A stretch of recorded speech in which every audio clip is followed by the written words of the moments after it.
Welcome back to ADHD Positive. I hope all of you positives are having a great day, and I look forward to sharing some experiences and sharing some research that I've done regarding time blindness with you in this episode.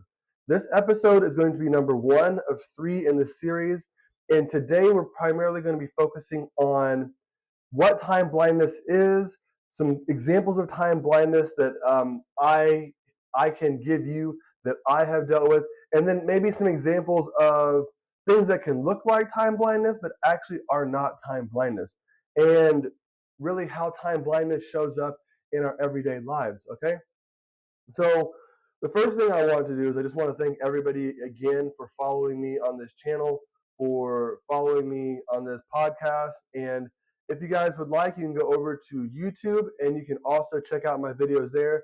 I also have some study videos on YouTube of me playing some vintage records on my Victrola back here. So if you guys want to enjoy 1 to 2 hours of good music on a vinyl record, feel free to do that as well. All right, so without further ado, let's go ahead and jump into the topic at hand today, which is time blindness. So, by definition, time blindness is defined as the inability to sense when time has passed. And the person usually also has a low ability to estimate the time needed to get certain things done. Okay, now we'll dive into more of why that is important in a minute and why it is crucial for us to have certain tools and tips and tricks. And just, it can be some of the small things, okay, that we actually think about, that we can actually utilize, journals, sticky notes, Pomodoro timers, things of that nature to help us kind of corral and navigate time blindness more effectively. And for some of you out there, for some of those out there who are listening, you may be wondering, like after I give you more definitions and examples of time blindness in my life, you're probably going to realize, maybe this is something I need to look into. And again, as we already know, time blindness and the inability to manage time, time organization, time management, those are really big skills that a lot of jobs ask for, but those are two of the hardest things that we in the ADHD and ADD community deal with. I realized in past episodes that I don't really talk about ADD, and I just want to be inclusive and add ADD to this as well, because these symptoms and circumstances can impact everybody from 7 years old all the way up to 85 years old. You know, a plethora of ranges and a very wide depth of variables that go into ADHD. And time blindness is one that is very crucial to our success, our happiness, and not only that, our emotional intelligence and mental health. And so let's go ahead and dive into some examples that I have about time blindness. And then we will probably talk about, what parts of the brain, what part of the brain is associated with time blindness. And I'll put up a graphic to show you guys kind of what I'm talking about, so you guys have a better understanding of that. And then I'll also talk about some of the other common symptoms and things associated with time blindness that you may realize that are present in your life. And before I go on, I want to make it very clear that this is just a presentation of my research and my personal life and things that I have researched and people I've talked to who deal with the same things. This is not a definite answer. Yes, you have time blindness. Yes, you have ADHD. I implore you all to do the research for yourself, understand how it can impact you. And, there may be things that you think are time blindness or ADHD, but it may be something else that is impacting you in that manner. Right? So let's go ahead and talk about the prefrontal cortex, which is the main area of concern or the main area of focus when it comes to time blindness. All right. Okay, now that we have the diagram up in front of us of the prefrontal cortex, let's go ahead and talk about the prefrontal cortex, what it does, and its correlation to time blindness. So the prefrontal cortex controls executive functions. like planning, memory, social skills, that's an important one, social skills, and advanced thinking. Okay? So, why does time blindness occur in the prefrontal cortex? Well, studies have shown that there is a reduction in the activation of the prefrontal cortex, which is responsible, like we just said, for executive functions. So, reduced activation in the prefrontal cortex. There are other studies out there that have linked irregularities or levels of dopamine to time blindness as well. Okay? Now, when we talk about time blindness and the prefrontal cortex, we can automatically see that one of the executive functions that the prefrontal cortex controls is planning. When we think of planning and time blindness, we can immediately go to time management, time planning. That's one of those sticky words we see on a lot of job applications, and this is where time management and time blindness have a positive correlation, and it all occurs within the prefrontal cortex.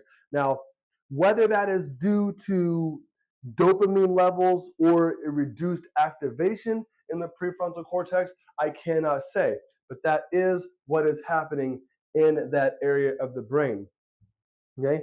Now that we have talked about the correlation between the prefrontal cortex, kind of a little bit of the science behind what it is, where it happens at, let's talk about how just a couple of the things that we can notice and see from the prefrontal cortex and time blindness. And maybe these will be some of the things that we notice in our daily lives, or yeah, our daily lives. So again, overestimating and underestimating how long something takes. That is one of the major symptoms of time blindness. Okay, overestimating and underestimating how long something takes. This has been something very popular in my life, underestimating how long it will take me to read a book, and then I will borrow 4 different books on my Libby app when I really only have time to read one within that 3 week or that month period. Okay? So another thing that we can also associate with time blindness is an overeagerness to answer questions, to take your turn in participating before it is your turn. This one is a part of time blindness. As we can also see, this is another function of the prefrontal cortex and social skills.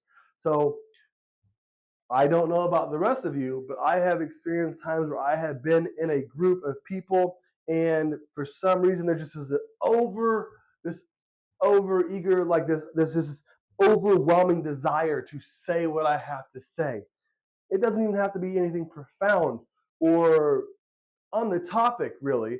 I just know that I need to get something off of my chest and off of my brain, so I want to say it. There have been times in my life where I'm not going to say I've justified this, because there are parts of it that are true.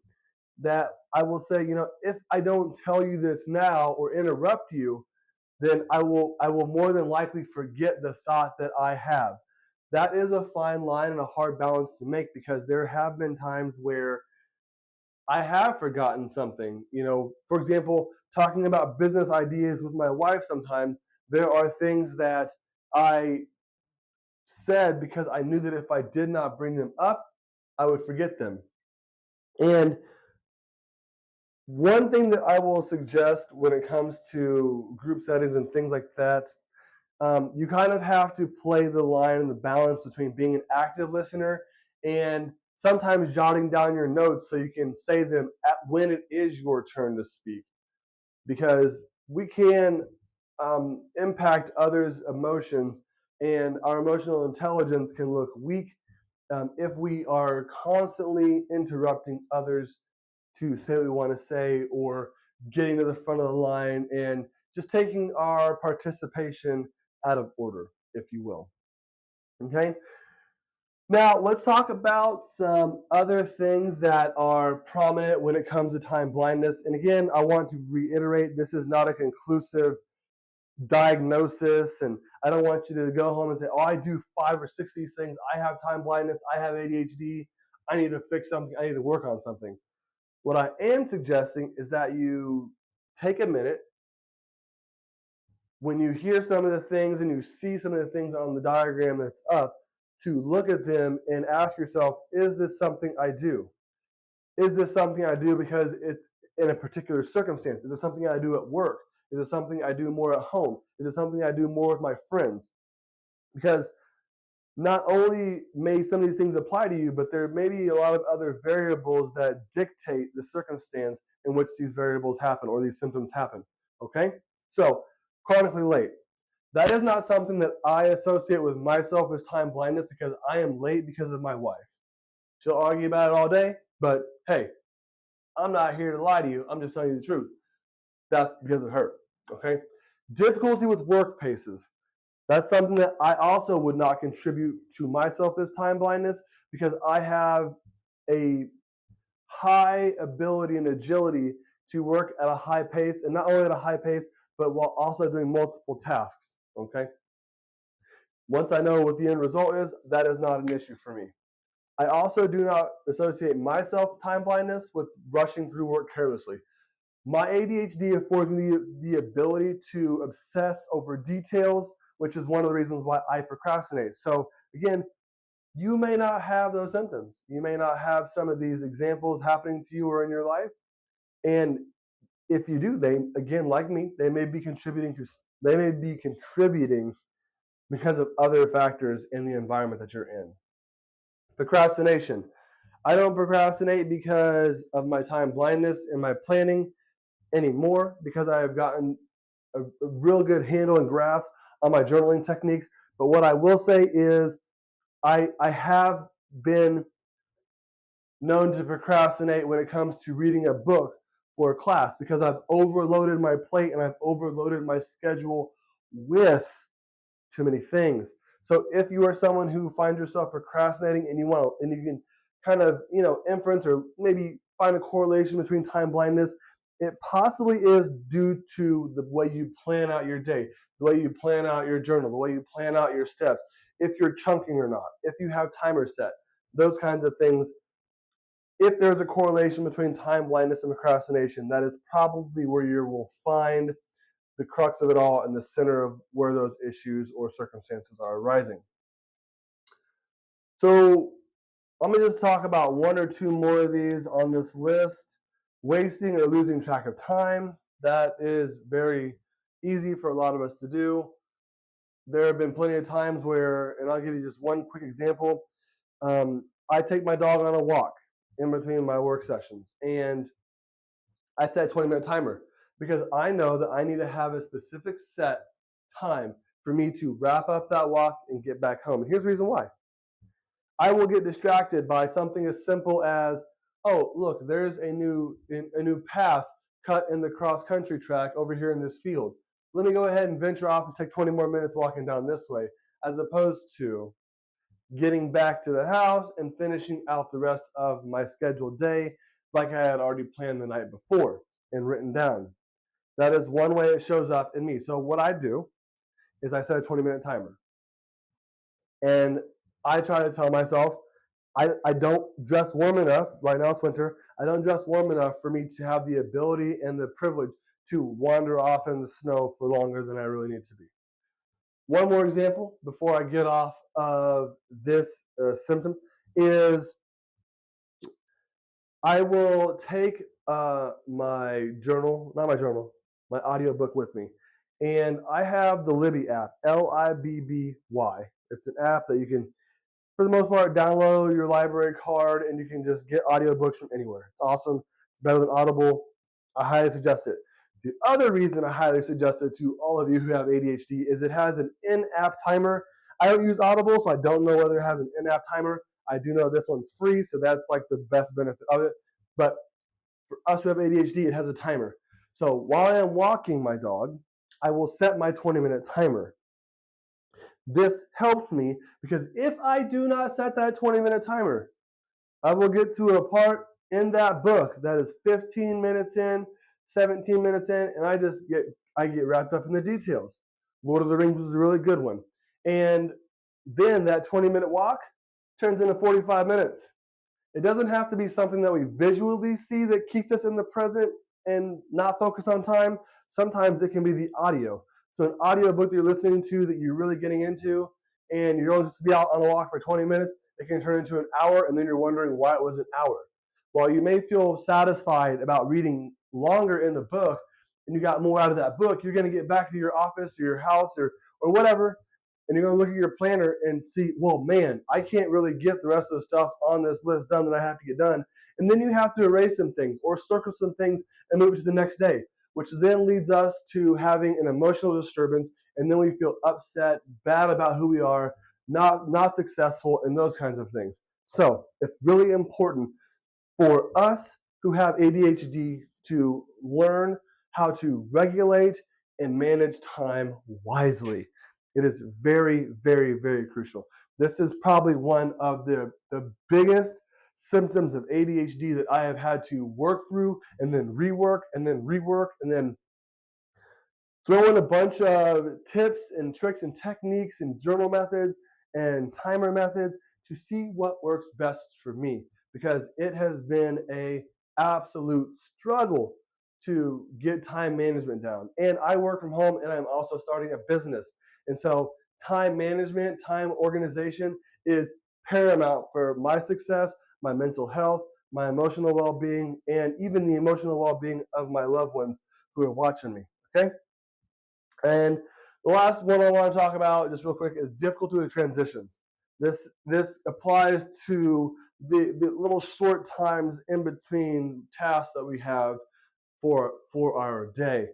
What I have figured out that works best for me, and let me jump back. So this could be, for example, this morning I cleaned out my fish tank. In between cleaning out my fish tank and doing this podcast, I had to make a an effort to regulate and manage the time in between cleaning my fish tank and doing this podcast episode.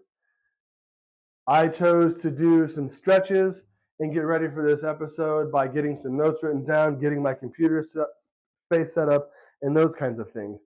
Now, for some, we can lose 10 or 15 minutes, 20, 30 minutes in between those tasks, which then leads to several hours at the end of the day. One tip that I'll give you right now in this episode before the next episode is setting timers that allow for you to have breaks in between your deep work sessions. Now, I know some of you out there are probably saying, man, I don't want to do that because I feel like I'm doing less than. Well, let me tell you, and I can back this up, guarantee you will feel worse about not completing the deep work that you already had or the focus work that you already had by not setting breaks in between study sessions. I used to think that working and studying for 2 hours straight was a great thing. After some research, realized it wasn't. We need, all of us who have ADHD need routine breaks. We do. Don't think about this as you're not better than your coworker, you're not better than your employees.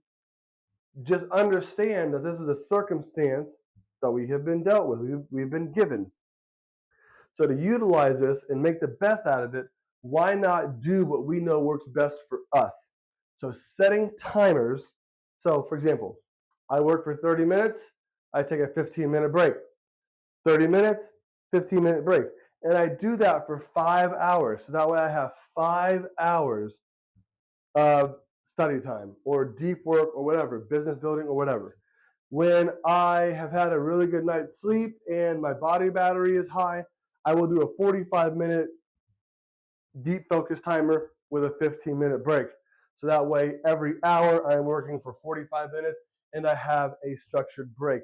Now, this break could be you reading a book, you curling, you doing some weightlifting in your office or whatever, or watching your favorite show for 15 minutes. This is 15 minutes for you to let your brain relax, unwind, and focus on the present. Then, when you've had that break, you jump back into whatever work needs to get done for the day. So, This is just a little bit of what time blindness is about. Next time, I'm going to talk about some tips and tricks, some things that I have learned to utilize in my daily life for time blindness. And hopefully, you guys will get something out of this like I have, and it will benefit you like it's benefited me. Again, I hope you guys have an amazing, blessed day. This has been an honor to just continue to give you guys information about ADHD and all of the things that are constantly in orbit with ADHD, things that we didn't even think we would encounter or know about ourselves or learn to work through. Because at the end of the day, a lot of us, have been taught that ADHD is just you can't focus, you can't pay attention, you have high energy levels. You know, that's a lot of what we were taught and explained. And some of us weren't even taught that. We were just told that we didn't want to do what we're supposed to be doing. And so I hope that you guys are getting as much out of this as I am. And again, thank you for following me. If you guys want to check me out on YouTube, it's ADHD Positive. The positive is spelled out, but you can check me out on YouTube. I have some study videos where you can study with me while I play videos of my Victrola and some vinyl records that I play. I hope you guys have an amazing, blessed day, and stay tuned for some more episodes, all right? Peace out.